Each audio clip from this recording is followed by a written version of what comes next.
Salut, c'est Thomas du site gagner-au-paris-sportif.com. Ravi de te retrouver aujourd'hui pour une vidéo dans laquelle on va avoir toute une série de questions-réponses qui m'ont été envoyées par les membres, que ça soit par email, que ça soit sur Instagram, que ça soit sur Facebook, sur YouTube, bref, un petit peu partout. J'avais fait ça il y a quelques temps.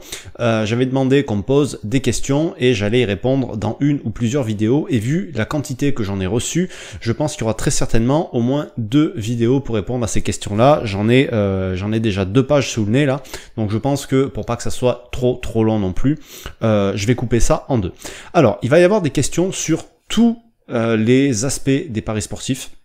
Il va y avoir des questions qui concernent les débutants, qui concernent les parieurs un petit peu plus avancés, qui concernent les bookmakers, le suivi tipster, les types de paris, il y en a même sur la fiscalité, sur les dépôts-retraits, sur l'investissement, sur le betting exchange, sur sur le groupe privé, sur moi, il y a même des questions personnelles. Donc voilà, il y a toutes sortes de questions, j'ai pas filtré, j'ai pas structuré, ça sera un petit peu dans le désordre. Alors j'essaierai, parce qu'on peut mettre des chapitres sur YouTube, j'essaierai de mettre dans la description les questions à chaque fois et le minutage pour que tu puisses aller accéder directement aux questions si il y en a qui t'intéressent pas par exemple. Enfin, accéder aux réponses aux questions qui t'intéressent seulement. Et voilà. Donc, il y a des questions aussi dans le lot qui seront un petit peu farfelues, comme tu verras. Alors, il y en a très peu. Hein, j'ai pas mis les questions qui étaient complètement à l'ouest. Je les ai pas mises. Mais c'est pour qu'il y ait des réponses pour tout le monde. D'accord? Donc, on va commencer tout de suite. Juste avant, pense à t'abonner à la chaîne. Ça te permettra de recevoir une notification en les activant. À chaque fois que je publie une nouvelle vidéo, il y en a au moins une par semaine, voire un petit peu plus, comme ça sera le cas cette semaine si je fais plusieurs vidéos de questions-réponses. Et pense aussi que tous les jours à midi, j'envoie un conseil par email aux abonnés à ma liste de contacts privés. Pour ça, tu as un lien qui est juste en dessous dans la description aussi. Ça te permettra aussi de recevoir le pronostic public chaque semaine et en bonus tous les outils que j'utilise dans mes paris sportifs. Donc, on va commencer tout de suite avec honneur aux dames. On va commencer avec une question de Kathleen qui demande si c'est possible de faire 200 € par mois de revenus, de complément de revenus avec les paris sportifs. Alors oui, c'est tout à fait possible de faire 200 € par mois de complément de revenus avec les paris sportifs. C'est possible de faire 200, de faire 20, de faire 2 €, de faire 2000 €. Tout dépendra de ton capital et des résultats que tu vas avoir. Donc, sans parler des résultats, admettons que tu es un ou une bonne parieuse, un bon parieur, une bonne parieuse, ou que tu suis d'excellents tipsters, d'accord? On va pas dire que, t'as un niveau qui est correct, que ça soit toi ou les tipsters. Pour faire 200 € de revenus par mois, moi je te dirais qu'il faut pas raisonner en termes de revenus par mois, il faut raisonner en termes de revenus annuels. Pourquoi? Parce que tu ne sauras jamais. Alors, il peut y avoir des exceptions, mais tu ne seras jamais pendant 10 ans positif tous les mois. Donc dire 200 € par mois, ça marche pas. Il faut dire au moins 2000 ou 2400 € par an si c'est ce que tu veux. Donc pour avoir ce revenu-là, moi je dis qu'il te faut au minimum multiplier par 10 ton capital de départ. Donc si tu veux faire 200 € par mois qui représenteront à peu près 2400 € par an, il te faut au minimum 20 000 € de capital. D'accord? C'est tout. Je te dis, voilà, c'est vraiment par sécurité. Tu peux y arriver avec moins, mais si tu veux une gestion de mise sécurisée, il te faudra ce montant-là minimum de capital. Ok? Voilà, c'est compris. Donc tu multiplies par 10 le montant annuel que tu veux et ça te donne le capital que tu dois avoir pour le réaliser assez facilement, je veux dire. Sinon, en gros, compte que tu peux faire, si tu as des très bons tipsters et que toi tu as un niveau de pari correct, tu peux faire 50% d'augmentation de capital tous les ans. Donc dans ce cas-là, tu multiplies le montant que tu veux par 2. Mais ça sera un petit peu plus difficile. Si tu veux être tranquille, tu multiplies par 10. Ensuite, deuxième question de Kathleen toujours. Est-ce que le over 1,5 but en foot peut être une bonne stratégie pour être positif en fin de mois? Donc je te dirais qu'il n'y a pas vraiment de mauvaise stratégie quand tu paries sur un type de pari particulier. Le tout, en fait, c'est de faire des bonnes sélections, c'est d'avoir une bonne méthode d'analyse, en fait, de bons critères de sélection qui vont te permettre de sélectionner des paris qui te permettront d'être rentable. Alors tout ça, tu peux le tester. Il existe des outils qui te permettent de tester des stratégies. Donc c'est pas le sujet de cette vidéo, mais par exemple, sur un site comme Tipstop, tu as toute une série d'indicateurs qui te permettent de savoir si tu peux être plus ou moins rentable sur le long terme en ayant joué tel type de pari avec certains critères. Ensuite, Autre question de Kathleen, celle-là elle est un petit peu plus farfelue, désolé mais c'est la vérité. Comment faire des cotes à 400 en combiné et quels sports sont les plus safe pour faire des combinés? Alors, les cotes à 400 en combiné, moi je te dirais tu joues ça pour du fun, mais tu joues pas ça en sérieux. Si tu veux faire 200 € de complément de revenus par mois, déjà tu oublies les combinés où tu les limites à 2 voire 3 matchs maximum et ça doit pas être ta seule stratégie de pari. Et quels sont les combinés les plus safe? Ben c'est ça, c'est les combinés avec des petites sélections, sans parler de hauteur de cote, parce que mettre des combinés à rallonge avec des cotes à 1,02, 1,03, ça ne sert absolument à rien, ça te sert juste à être dégoûté parce que tu vas en avoir un seul qui passe pas dans le lot. Donc les combinés avec des cotes à 400, tu peux t'amuser avec, mais c'est pas une stratégie de pari en fait. Il vaut mieux se focaliser sur le over 1,5 but par match en foot par exemple, si c'est quelque chose que tu maîtrises, plutôt que essayer de faire des trucs comme ça, parce que ça, sur le long terme, à moins de miser sur la chance pour y arriver, tu n'y arriveras pas. Ensuite, question maintenant de JC44. Penses-tu que parfois, on est trop content quand il y a beaucoup d'absents, que ce soit pour des suspensions, des blessures, du Covid, en ce moment c'est la mode, c'est les absents pour le Covid, est-ce que ça nous influence alors que les remplaçants peuvent tout à fait faire le job? Alors, cette question, elle est orientée, pas seulement orientée foot, elle peut être orientée basket, elle peut être orientée, enfin, tous les sports collectifs. Donc, des joueurs absents, c'est des informations qui arrivent. Donc forcément, toi, les informations, tu vas réagir. Donc c'est logique que ces informations t'influencent. Ensuite, est-ce qu'elles t'influencent dans le bon sens ou dans le mauvais sens? Ça, après, il faut aller voir plus loin. Est-ce que les remplaçants peuvent faire le job? Ben, en fait, tout va dépendre du niveau des remplaçants. C'est logique, tout va dépendre de la préparation de l'équipe, parce que oui, voilà, ça va dépendre du niveau des remplaçants et ça va dépendre aussi du niveau des mecs qui étaient là et de leur impact en fait dans les résultats de l'équipe. Si tu prends Messi à Barcelone que tu l'enlèves, forcément les résultats seront différents. Si tu prends je sais pas moi, PSG, t'enlèves Neymar, ça va pas changer grand chose, tu vois, parce que il y aura largement de quoi remplacer. Mais à Barça, Messi, ça a vraiment un impact. Et pourtant, c'est deux très grosses équipes. Voilà, si tu prends des équipes un peu moins fortes en foot, forcément si tu enlèves le meilleur buteur, forcément si tu enlèves les deux défenseurs centraux, ça va avoir un impact même s'il y a des remplaçants. Il peut y avoir des exploits, mais si c'est quelque chose sur la durée, il faut que l'équipe elle retrouve une certaine stabilité et ça se fera pas forcément immédiatement. Donc il faut le prendre en compte, tu es obligé de le prendre en compte, tu peux même le répercuter dans tes cotes, si tu calcules toi-même tes cotes, tu peux répercuter l'absence de certains joueurs à l'intérieur, mais voilà. Après, c'est sûr qu'il faut pas se laisser trop influencer par l'absence de un seul joueur. C'est pas un seul joueur qui va changer les résultats de toute une équipe. Pour en revenir à Barcelone, si Barcelone il joue contre une équipe de quiche, que Messi soit là ou qu'il soit pas là, ça devrait pas changer grand chose, par exemple. Voilà pour répondre à la question de JC. Ensuite, j'ai une question, alors celle-là je l'ai gardée, j'ai voulu à tout prix y répondre parce que c'est un genre de question que je reçois très souvent par email et je veux y répondre parce que ça me tient à cœur et j'ai jamais voulu faire de mail dédié à ça, donc ça va me permettre d'y répondre. Alors c'est Croa qui pose cette question.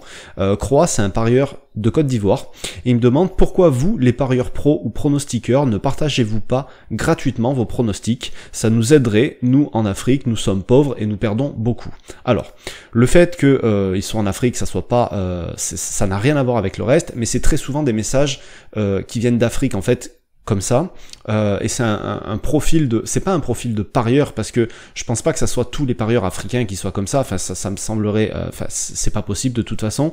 Ce que je voudrais faire comprendre à Croa et à d'autres personnes qui sont en difficulté au niveau financier, et c'est surtout là-dessus que je voudrais répondre, c'est que les paris sportifs, c'est pas une solution à la pauvreté. C'est que les paris sportifs, ça ne remplira jamais le frigo de personne. Les parieurs professionnels, il y en a très peu, c'est infime la quantité de parieurs qu'il y a. Déjà, la quantité de parieurs gagnants, elle est ridicule. Elle est très faible, et des parieurs qui peuvent en vivre, elle est encore plus faible, si tu veux. C'est comme dans la population mondiale, tu vas avoir 3% de la population qui va être plus riche que tout le reste, et dans ces 3%, tu vas avoir un seul pourcent qui détiennent toutes les richesses. Mais dans les paris sportifs, c'est pareil, il y a même pas 1% des parieurs gagnants qui sont parieurs professionnels et qui peuvent en vivre. Donc, vouloir un complément de revenu avec les paris sportifs, c'est une très bonne chose. Mais penser que ça peut te sortir de la misère, non. C'est comme penser que le loto, ça peut te sortir de la misère, oui, sur un coup de chance. Mais les paris sportifs, ça ne te sortira pas de la misère si tu n'as pas d'argent à y investir au départ. Dans les paris sportifs, comme dans tout investissement que tu peux faire, il faut mettre de l'argent que tu peux te permettre de perdre. D'accord? Parce que tout investissement qui peut avoir un gros retour sur l'argent que tu as mis au départ, forcément la rentabilité, au plus elle est importante, au plus le risque sera important aussi. En bourse, voilà, tu peux faire de l'argent, mais c'est plus risqué que de laisser ton argent sur livret A. Et dans les paris sportifs, c'est pareil. D'accord? Donc que tu sois en Afrique, en France, je sais pas moi, en Belgique, en Suisse, au Canada, peu importe le pays dans lequel tu es, les paris sportifs, ça ne sera jamais la solution à tes problèmes d'argent. Voilà, en gros. Et pour en revenir à pourquoi les parieurs pros ou les pronostiqueurs on partage pas gratuitement notre travail, tout simplement parce que c'est du travail et à un moment donné, il y a tellement de gens qui pompent ce qu'on fait sans rien en retour à part de la négativité qu'à un moment donné, le travail qu'on le fait, on le donne aux personnes qui sont les plus motivées, qui le méritent et qui sont prêtes à faire un effort supplémentaire par rapport aux autres parce que pour moi par exemple qui fais des formations, j'ai pas envie de les donner gratuitement parce que les gens ne les appliquent pas de la même façon. Quand tu payes pour un service, tu es plus impliqué, c'est que tu as envie, c'est que tu as fait un effort et donc tu sais que tu vas faire les efforts supplémentaires pour arriver à avoir des résultats. Sinon, tu vas culpabiliser dans ton coin. Alors que si on te donne le truc gratuit, tu vas le laisser dans un coin, tu vas le poser sur une étagère ou le laisser ranger dans un dossier sur ton ordi ou sur ton téléphone. Et puis un jour, tu vas dire, ah oui, c'est vrai, j'ai ce truc-là, faut que je le regarde un jour et tu le regarderas jamais. Et donc, tu n'avanceras pas. Donc, voilà pourquoi tout le monde fait ça aussi. Alors après, il y a des gens, bien sûr, ils essayent de se faire du fric sur le dos des parieurs. Ça, c'est encore autre chose. Mais les tipsters qui sont réellement rentables, les personnes comme moi qui essaient d'aider les parieurs aussi, voilà, on n'a pas envie de donner ça à n'importe qui parce que voilà, on travaille pas gratuitement, c'est tout. Ensuite, il y a une question de Boris. Boris demande où est-ce qu'on peut trouver des matchs fixes. Alors, où est-ce qu'on peut trouver des matchs fixes? Il n'y a pas un site en particulier qui va te dire ce match il est fixe, ce match il est fixe, ce match il est fixe. Ça serait trop facile comme ça. Il existe des manières de détecter des matchs fixes. Alors, c'est pas ma spécialité. Donc, pour ça et pour ceux que ça intéresse, je vais les rediriger vers la chaîne de Nico qui s'appelle Parier sur le foot. C'est le spécialiste français des matchs fixes. D'accord? Il est spécialisé dans la détection, dans la formation pour les trouver. Donc si vous voulez en savoir plus, je vous laisserai aller voir sa chaîne, c'est Parier sur le foot. Ensuite, question de Lucas Bic. Quel est le sport le plus rentable selon toi et pourquoi? Alors pour moi, il n'y a pas un sport qui va être plus rentable qu'un autre, il va y avoir des sports qui sont plus difficiles, sur lesquels il sera plus difficile d'être rentable que d'autres, et encore, c'est même pas tellement des sports en eux-mêmes, ça va être surtout des marchés. Sur marché de masse, donc c'est-à-dire les marchés où tout le monde va aller parier, ça va être plus difficile d'être rentable. Pourquoi? Simplement parce que c'est là qu'est l'argent, donc les bookmakers, c'est là qu'ils vont être le plus vigilants, c'est là qu'ils vont être le plus informés, c'est là qu'ils vont être le plus affûtés, c'est là qu'ils vont être le plus précis dans leur cote. Donc, pour trouver des erreurs que vont faire les bookmakers là-dessus, c'est là que ça va être le plus difficile. Par contre, si tu te retrouves sur des marchés un petit peu plus de niche, c'est-à-dire un peu moins suivi, un peu moins médiatisé, un peu moins suivi par les parieurs, par les infos, les journalistes, etc., ça va être plus facile forcément parce que dès que tu vas voir quelque chose qui cloche, dès que tu vas avoir toi une info, tu vas pouvoir trouver beaucoup plus facilement des opportunités et ça sera beaucoup plus facile d'être rentable. Par exemple, tu remarqueras sur je sais pas si tu as déjà traîné sur des plateformes de tipster, mais très souvent, les tipsters qui ont les meilleurs résultats, ça va être sur des sports atypiques. Moi, par exemple, j'en ai un, il est phénoménal sur du futsal. Le futsal, je connais personne qui parie dessus. D'ailleurs, on peut pas parier sur du futsal sur tous les sites. Donc, ce mec-là, toutes les erreurs qu'il y a sur le futsal, toutes les mauvaises cotations, toutes les cotes qui sont beaucoup trop élevées que ce qu'elles devraient, ce mec-là, il les détecte, d'accord? Tu vas en avoir d'autres qui sont spécialisés sur, je sais pas moi, le foot en national en France. Tu vas avoir des mecs qui sont spécialisés. Pendant un temps, moi, ma spécialité, c'était les doubles challengers au tennis. Sauf que maintenant, t'es confronté à d'autres problèmes après quand t'es là-dessus, c'est que tu vas avoir des limites de mise sur les niches qui sont trop niches, tu vas avoir des limites de mise qui seront trop faibles, donc tu pourras pas miser la somme que tu veux, du coup tes bénéfices seront beaucoup moins importants que ce que tu pourrais avoir sur d'autres choses. Donc c'est la contrepartie un petit peu, mais après te dire quel sport est le plus rentable? Je peux pas te répondre là-dessus. Je peux pas te répondre. Je pourrais te dire qu'il y a des sports qui sont moins rentables que d'autres. Je pourrais te dire que c'est difficile de gagner sur le tennis. Je pourrais te dire que c'est difficile de gagner sur le foot. Pourtant, tout le monde parie sur le foot et tout le monde parie sur le tennis. Et il y aurait forcément des commentaires qui diraient dans cette vidéo que moi je suis rentable sur le foot, moi je suis rentable sur le tennis, c'est possible, etc. Et bien sûr que c'est possible. Mon meilleur tipster, c'est un tipster tennis. Et j'ai je sais pas combien de tipsters sur le foot. Donc oui, forcément, et moi-même je parie sur le foot, donc je vais pas te dire que c'est pas rentable. Donc voilà, c'est difficile d'être rentable, il faut trouver les marchés ou les types de paris, parce que ça c'est encore autre chose, qui peuvent être les plus rentables pour toi, c'est ça le plus important. Ensuite, une petite question de Roman, qui me dit, alors c'est une question un petit peu plus personnelle, qui me dit, tu te vois où et faire quoi dans 10 ans? Alors honnêtement, dans 10 ans, je me vois où, comment te dire, moi je suis quelqu'un très simple, je vis très simplement, enfin tu le vois de toute façon dans mes vidéos, tu vois le cadre autour de moi, c'est pas, je fais pas ça sur une plage paradisiaque, au bord d'une piscine, au bord d'un machin. Moi dans 10 ans, et quoi je me vois avec des enfants, je me vois... je pense plus faire, toujours être parieur, mais je pense peut-être plus tenir ce site ou cette chaîne comme je le fais aujourd'hui. Je pense certainement faire autre chose. Toujours dans aider les gens, peut-être toujours dans l'argent, enfin quelque chose qui tourne autour des investissements, donc pourquoi pas peut-être du conseil en patrimoine ou quelque chose comme ça, je sais pas. C'est quelque chose qui m'intéresse depuis quelques temps, je sais pas, honnêtement. Après, au niveau géographique, je me vois toujours en France, je me vois pas partir vivre à l'étranger, en tout cas pas pour les paris sportifs, en tout cas pas pour m'expatrier comme certains le font, ceux qui ont des business sur internet. Non, moi j'aime la France, je suis bien en France, j'ai déjà essayé d'aller à l'étranger, j'en reviens toujours au même, moi j'aime la France, donc je me vois pas partir. En tout cas, je changerai peut-être d'avis avec le temps, mais c'est pas du tout à l'ordre du jour pour le moment. Ensuite, une question de Jérémy qui me dit « À quand un script gratuit ?» Donc par script gratuit, je pense qu'il veut dire algorithme gratuit, donc je ne travaille pas avec des algorithmes. Je m'y suis intéressé pendant un temps, j'ai laissé tomber parce que on peut pas faire 50 000 trucs à la fois. Donc en 2020, je me suis focalisé sur certains trucs dans mes paris sportifs. Les algorithmes et les scripts, c'était pas à l'ordre du jour.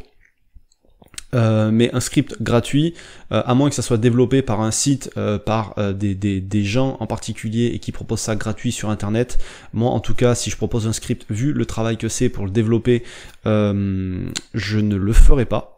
En tout cas ça sera pas gratuit si j'en développe un, ou en tout cas ça sera pas à 100% gratuit. Par contre si tu veux apprendre à faire des scripts, il y a un membre de mon groupe qui a une chaîne YouTube qui est excellente, ça s'appelle Lib Sportive, et lui il s'appelle Joseph. Joseph, il crée des algorithmes sur Excel, donc c'est assez facile, et il montre sur sa chaîne comment il s'y prend. Donc tu peux aller jeter un œil, ça peut t'intéresser si les scripts ça t'intéresse. Ensuite, quelles sont les périodes de grosses douilles pour les grandes équipes? C'est une question de Fricador. Alors là, c'est une question qui est délicate. Une fois de plus, je pense que ça parle de foot, mais c'est applicable à d'autres sports. Donc pour le foot, parce que je ne vais pas parler d'autres sports que je ne connais pas, les périodes de grosses douilles, je te dirais que c'est quand les calendriers sont chargés, c'est les débuts de saison, c'est peut-être pendant l'hiver, le mois de janvier, souvent c'est compliqué, le mois de février ça peut être compliqué parce que c'est peut-être compliqué un peu pour tout le monde. Il y a aussi le mois de décembre parce que t'es dans une pleine ligne droite depuis la préparation du mois d'août, il y a une trêve qui se prépare, il y a les grosses équipes en général jouent la Coupe d'Europe, donc il y a une fatigue qui commence à s'accumuler, et peut-être que cette année en 2020, au moment où je fais la vidéo, vu qu'il y a eu des matchs au mois d'août, la Ligue des Champions s'est finie au mois d'août et que ça a repris de suite, il va y avoir énormément de douilles au niveau des grosses équipes. Sans parler des grosses douilles au niveau des grosses équipes, faut peut-être aussi regarder, le prendre à l'envers et regarder au niveau des adversaires, regarder peut-être qu'est-ce qui ferait que l'équipe qui affronte l'équipe adverse en fait de la grosse équipe, qu'est-ce qui fait qu'il pourrait y avoir une douille. Voilà, il y a plein de paramètres à regarder. La motivation des joueurs, de regarder, par exemple, je sais pas, je prends Manchester City depuis le début de la saison 2020-2021 en Première Ligue. C'est une équipe qui met des buts, mais à l'appel tous les ans. Cette année, je crois que sur les 7 premières journées en Première Ligue, il y a que 2 fois où ils ont mis plus de 1 but. C'est qu'il y a quelque chose qui cloche dans l'équipe. Donc, en fait, quelles sont les périodes de grosses douilles? Les douilles sur un match, c'est peut-être, on peut les trouver, mais parfois c'est difficile parce qu'une douille ça peut arriver. Mais quand c'est une période entière, il y a forcément des facteurs qui l'expliquent. Donc ça se trouve. Donc il faut aller chercher, il faut aller fouiner dans les statistiques des équipes, il faut aller fouiner dans les absences. Pour en revenir à la question qu'on a eue précédemment, certaines absences, oui, vont impacter toute une équipe. Agüero qui joue pas à Manchester City depuis plusieurs mois, forcément ça a un impact. Quand t'as De Bruyne qui est blessé, forcément ça a un impact. Quand t'as Laporte qui joue pas en défense centrale, ça a un impact. Voilà, enfin, je vais pas te faire toute la liste des joueurs, mais c'est à toi un petit peu de chercher aussi qu'est-ce qui peut faire qu'il y ait des douilles. Ok, les douilles ponctuelles, ça va être difficile, mais si c'est une période entière qui va pas, ça peut s'analyser. Il y a des faits qui te le montrent, avec des statistiques et des chiffres en tout cas. Ensuite, une question de Lama Scott qui demande quand retirer ses gains de chez les bookmakers et combien retirer. Alors, ça c'est différent de chacun. Moi j'ai rencontré des personnes par exemple pour parler du bookmaker 1xBet, qui est un bookmaker qui a une réputation assez sulfureuse pour parfois retenir les gains des parieurs gagnants. Alors on va pas polémiquer là-dessus, c'est pas le sujet, mais moi j'ai connu des joueurs qui même avant, qui dès le début avec 1xBet, ils avaient je sais pas 50 € de paris à faire chez 1xBet, ils déposent 50 €, ils font leur pari, quand ils ont fini leur pari, ils retiraient leur argent. Donc ils faisaient tout directement. Maintenant, il y a des bookmakers comme les bookmakers.com, comme Pinac, comme Orbit par exemple, l'équivalent de Betfair, sur lesquels on ne peut pas déposer directement, il faut passer par un broker, il faut passer par un portefeuille électronique ou par des crypto-monnaies ou par voilà tout un tas de systèmes. Donc en gros, quand retirer ton argent? Si tu retires ton argent au moment où tu vas vouloir faire ton pari, si tu veux redéposer, il va falloir, il y a plusieurs intermédiaires, donc ça va être compliqué. Moi, ce que je recommande, c'est d'avoir une partie de ton capital déposé, j'avais fait une vidéo déjà là-dessus, d'avoir une partie de ton capital déposé chez ton broker, d'accord, quand tu paries en .com, ou par exemple aujourd'hui sur les bookmakers Argel aussi, tu peux déposer par NetTeller, par Skrill, donc d'avoir une partie de ton capital sur NetTeller ou sur Skrill, pas forcément la totalité parce que c'est pas la peine, il faut vraiment, je veux dire, si aujourd'hui tu as 1000 € de capital, t'as pas besoin d'avoir ces 1000 € là, tu peux en avoir que 500 chez Skrill par exemple. Pourquoi? Parce que tu vas te manger des frais quand tu vas déposer la première fois chez Skrill. Donc ça sert à rien d'avoir des frais sur la totalité de ton capital, parce que tu ne vas pas l'utiliser en totalité. Tu vas l'utiliser en totalité si tu as vraiment une très très mauvaise période et que ton capital il s'amenuise et tu vas être obligé de refaire des dépôts. Donc après, ton capital tu le répartis entre tes différents bookmakers. Tu vas forcément mettre plus d'argent chez celui que tu utilises le plus, moins d'argent chez ceux que tu utilises très rarement. C'est logique. Et après, moi ce que je fais, c'est que tous les mois je fais un rééquilibrage. Admettons, j'ai un bookmaker chez lequel je mets 1000 € en début de mois, où je laisse toujours 1000 € en début de mois, et un autre par exemple j'ai toujours 500, on va prendre que l'exemple. S'il y en a un des deux, à la fin du mois je suis tombé à 200, je vais rajouter 300 dessus, et s'il y en a un où je suis monté à, je sais pas moi, 1200, je vais retirer 200 €. Ces 200 € ils vont être sur mon portefeuille électronique, ok, ou sur mon broker. Donc, après, quand est-ce que je retire vers mon compte bancaire? Moi, je retire jamais. Je réinvestis toujours les bénéfices, toujours. C'est dans mon projet. Mon projet, c'est de faire 30 000 € de bénéfices par an avec les paris sportifs. Donc, ce que je fais, c'est que je réinvestis tous les bénéfices pour que mon capital grossisse chaque année, jusqu'à arriver à l'atteindre. Mais si toi, tu veux retirer tes bénéfices, je te dirais de les retirer en fin de saison. Ça sert à rien de les retirer tous les mois, tous les 2 mois, tous les 3 mois. Parce que, dans tous les cas, tu sais jamais si tu vas être en positif le mois suivant, donc tu vas peut-être devoir rééquilibrer tes comptes de bookmaker. Ça sert à rien de retirer parce que même quand tu retires, tu vas te manger des frais de toute façon. Donc c'est pas forcément utile de retirer sur ton compte bancaire à chaque fois. Et puis surtout qu'avec les portefeuilles électroniques, il existe des cartes bancaires que tu peux utiliser pour faire des retraits d'argent liquide ou que tu peux utiliser pour payer chez des commerçants, que tu peux utiliser pour payer en ligne, etc., etc. Donc si toi tu veux retirer tes bénéfices pour en profiter, pour te faire plaisir, je te dirais c'est un petit peu quand tu veux, mais essaie de te donner une période, genre une fois par mois, pas une fois par semaine, ça sert à rien, une fois par mois ou une fois tous les 2-3 mois, si tu fais pas beaucoup de paris par exemple, ou si ton capital est assez faible.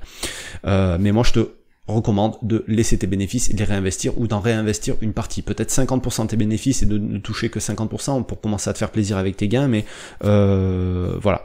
En gros, c'est comme ça que moi je m'y prends. Ensuite, Est-ce que tu te bases seulement sur des statistiques pour faire tes pronostics? C'est une question de Aubin. Non, je ne me base pas à 100% sur des statistiques pour faire mes paris sportifs. Pourquoi? Parce que j'utilise des infos. Je regarde les joueurs qui sont blessés, je regarde les joueurs qui sont absents, suspendus, je regarde le calendrier des équipes, donc je ne me base pas que sur des statistiques, je me base beaucoup sur les statistiques, mais pas à 100%, c'est pas possible. En tout cas, pour ma méthode de pari à moi, ce n'est pas possible. Il y en a certains qui le font, qui estiment que les joueurs absents, les joueurs présents, en fait, on s'en fout. Ça va avoir une influence positive, négative, mais au fil du temps, ça va s'équilibrer si tu les regardes pas. Parce que ton équipe à toi, admettons, tu paries toujours sur la même équipe.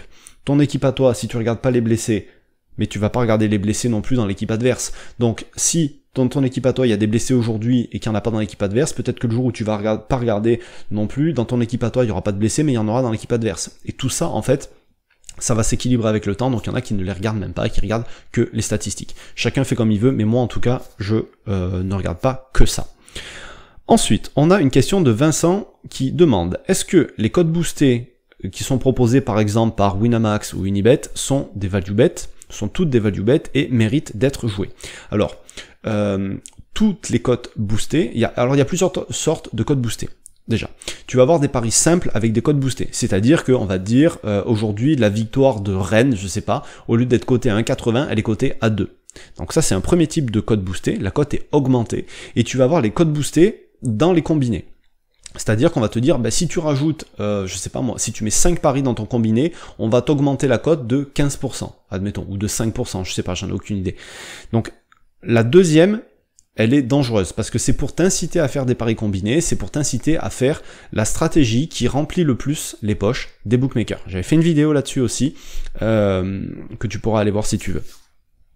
Mais le reste, est-ce que les codes boostés par les bookmakers sont toutes des value bets et est-ce que ça vaut le coup d'être joué? Pour certaines, oui, c'est forcément des value bets. Parce que si tous les bookmakers de la planète, ça tu vas le voir, tu regardes sur un comparateur de codes comme Tipstop ou comme Oddsportal, tu regardes la cote moyenne sur tous les bookmakers les plus connus dans le monde, si la cote moyenne est à 1,80 et que eux ils te la mettent à 2, forcément il y a une value. Est-ce qu'il faut la jouer? Après, il faut quand même peut-être faire une petite part d'analyse. Mais dans certains cas, oui. Par contre, parfois, il y a des cotes qui sont boostées, mais elles sont moins hautes. Très souvent, ça va être sur les buteurs.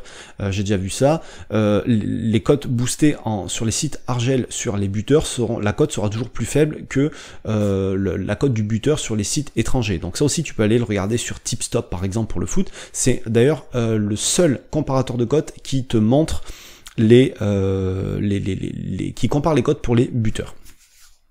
Et je te dirais même plus, j'ai un partenaire en fait, un tipster, un partenaire que je recommande dans le groupe privé qui utilise justement ces codes boostés pour faire des bénéfices de dingue. Ça fait partie de ma 6e stratégie, c'est celle que j'utilise, la numéro 6. Donc voilà.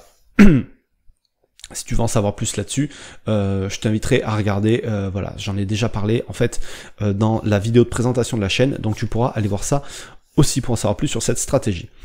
Ensuite, quel type de pari tu peux déconseiller? Ça, c'est une question de Mathis. Alors, question de Mathis, les types de paris que je peux déconseiller, je viens de t'en donner, là, c'est les combinés multiples, les combinés à rallonge. Ça, c'est, si tu veux le faire en fun, oui, si tu veux gagner de l'argent, oublie.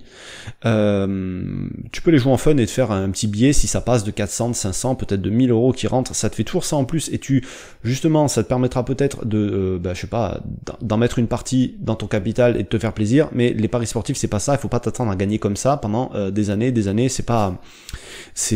les probabilités en ta faveur sont très très faibles.